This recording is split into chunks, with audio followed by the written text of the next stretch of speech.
Hey, Scott Mendelson is at it again. I almost started not to even talk about this. I really thought maybe I wasn't going to say anything about it, but I can't help it because the more I think about what he said, the more confusing this person gets, and I really started to think he is just trolling us. I know, he's a shill and everything, but I feel like the dude is going out his way to throw Alita Battle Angel and to almost feel bad for even talking about it because I think I'm giving him exactly what he wants. He throws Alita's name out there just to troll us. So in this in this article, what he's talking about is how Marvel and to a lesser extent DC are making other movies, other genre movies, sort of obsolete or redundant. That's the word he used, redundant. And they do this or they accomplish this by crossing over in genres, crossing genres. So you have Captain America: Winter Soldier be sort of a spy movie. Well, according to him, that makes spy movies sort of redundant, and so the audience will go see Captain America, but won't go see a movie about a spy. Unless maybe it's James Bond. And part I think was well, I get into a little bit of that later. I'll just skip down to where he talks about Alita. So okay, I'll start up there at the top. He says, "Who needs a He-Man movie when you've got Marvel's Thor Ragnarok, which is completely different, you know." But this is what he's doing. Okay, who needs King Arthur when you've got Aquaman? Who needs, and this breaks my heart. Yeah, sure it does. Whatever. Alita Battle Angel when you've got DC's Wonder Woman. Now, I gotta stop from there because even I've compared Wonder Woman and Alita myself. You can see the video on that I have on this channel because I believe there is a lot of similarity between the way they deal with there's a lot of similarity in their characters and their I don't even know how to say this, but and also in the way they interact with male characters. And they come from a very they're feminist. I would say they are feminist characters, but they are feminist characters in a more, I guess, traditional sense, where feminism was about equality, true equality with men, and not really being in opposition to men. And both Wonder Woman and Alita handle this extremely well. They are extremely they are great examples of how female characters can work with male characters to actually become better than or to reach their full potential, I should say. There's no sort of gender war or animosity between the genders, but they are able to, I used the word harness before. I'm not exactly sure if that was the right word to use, but they are able to utilize the masculine presence or the masculine or what do I say? How do I say this? They're able to just work with the men and the male forces around them in order to become the ultimate version of themselves. Enough about that. But what he's trying to say is that, well, if you have Wonder Woman, well, then Alita becomes kind of redundant, doesn't she? But then again, they have similarities, but they're so different. We know Alita, first of all, is a cyborg. She's not an Amazon, you know. She has a completely different backstory. Her personality is not the same, even though they may have some similarities. They are still quite different. The movies are completely different. They Some people may argue with that. I say yeah, their movies are completely different, even just visually. When you look at the movie, I know the Elita didn't have much for marketing. The trailers weren't much. They didn't really help the movie out much. But the bottom line is they are very, very different movies visually. If Alita had been given the attention that she deserves, I think this movie should have made near around $1 billion. And but not even Wonder Woman made that much money, and that was at a time when that was a few years ago, when Wonder Woman didn't even have the competition that Alita had, And Wonder Woman did do better than Alita did, but at the same time, she was in theaters a lot longer. I mean, Wonder Woman was, and also the movie just like I said didn't have the competition. And I forgot what my other point was, but moving on, Alita should have had much better treatment from the audience. But the audience right now is in a state where they are going to go with what's familiar. They're not taking chances on movies that are pretty much not made by Marvel or Disney. And this is leading to Disney having about a 38% market share of, the, what do you call it, the total box office or whatever for all movies year round.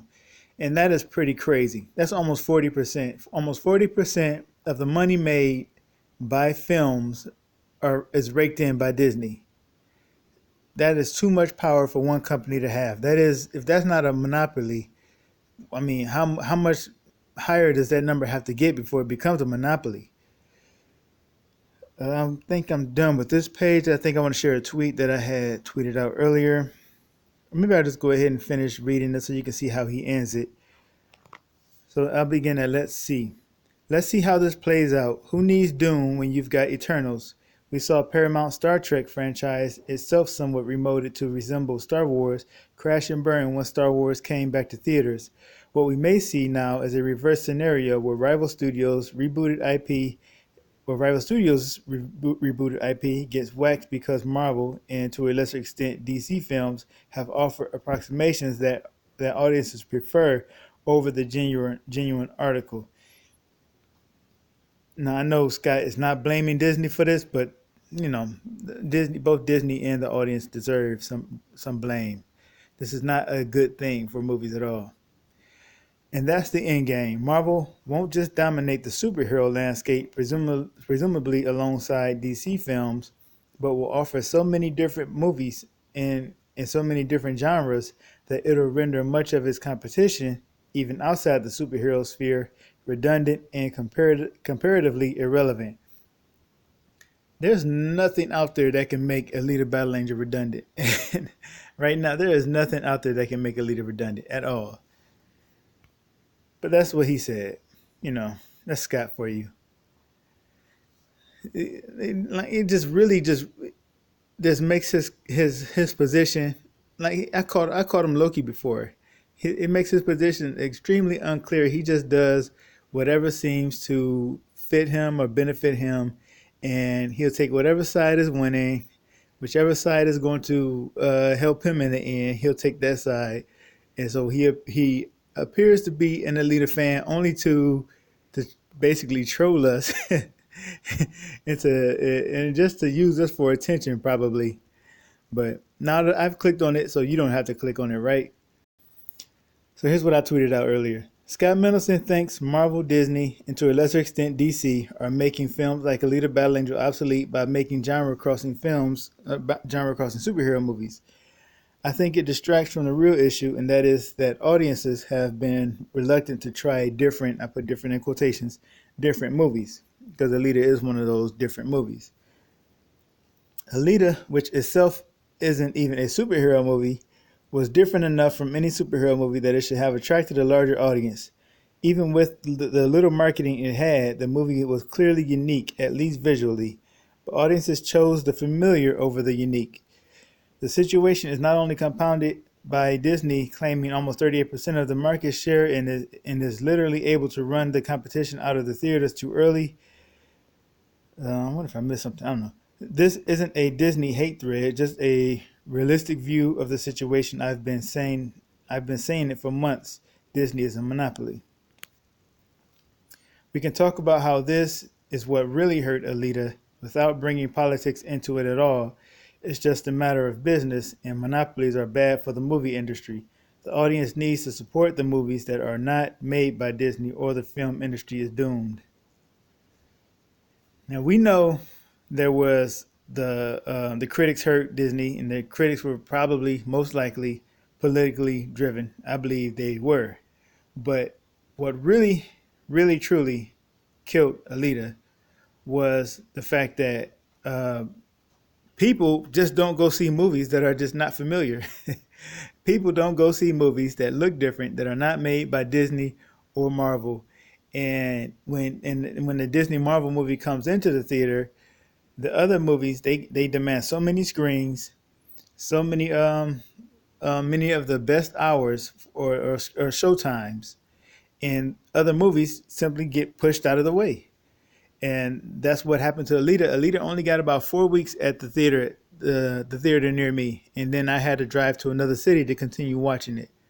And I mean, it was fun still, going exploring to find chase Alita down wherever Alita was. But at the same time, I wish it had stayed at my local theater longer. It didn't. It was there a couple weeks later, gone that fast. I mean, not it wasn't even just like on like just a few smaller screens. It was just gone. So this is what is really going to hurt Alita, even a sequel. If things stay like this the way they are now, um, it's going to hurt all movies, not just an Alita sequel. And it takes people saying, "No, we're not going to give any more money to these mediocre Disney movies." It takes them doing that, or actually just spending more money and going to see movies that are not made by Disney or Marvel. So we can argue about the politics and the critics and agendas and all this other stuff all day long. The bottom line is the general audience needs to support movies that are not made by Marvel and Disney more. And that's just that's entirely in their power. And so that's what Elite Army is out here doing. Elite Army is out here trying to reach those people, trying to reach that general audience who decided not to get up and go see other movies and tell them, watch Alita. You'll probably enjoy it. Most likely you'll enjoy it. Here's a DVD. Here's a digital. Watch the movie and buy a Blu-ray. So anyway, I just wanted to share that with you. Scotty is still being Scotty. So thank you all for listening. Talk to you later.